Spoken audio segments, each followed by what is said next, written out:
umaga po, no. Ililipat ko po ito ngayon na kailangan natin tanggalin tong yung ano, na ito yung primary root, no, para makasigurado tayo na ano siya, magiging babae, no. Subukan na po yan. Tapos ito po, babawasan po natin lahat ng ano yan, ito, ng mga dahon na nasa ilalim, para makaiwas na para hindi ma-dehydrate yung ating tanim pagkat mainit ngayon. Pag bagong tanim kasi kailangan yung ano siya, bawasin po natin yan lahat halos, no.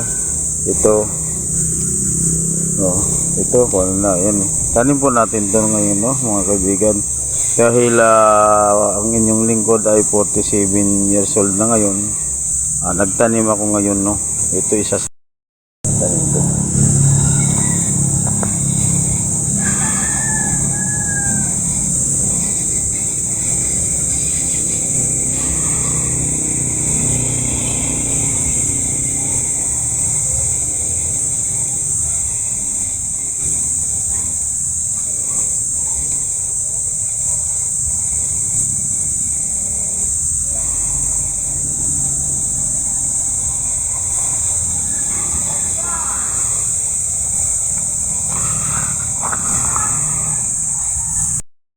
Dahil bagong tanim siya, didiligan po natin ng aquatic na pandilig, no.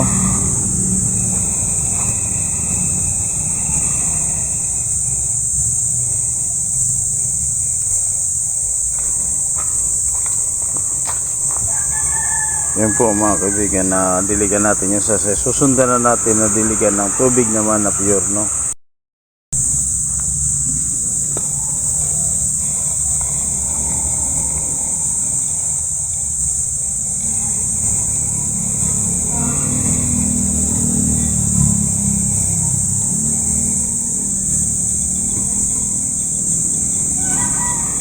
Tapos kailangan po natin i-cover yan, kukubiran po natin yan mga kaibigan para hindi siya mamatay, no, dahil mainit ang panahon sa maghapon. Kubiran natin.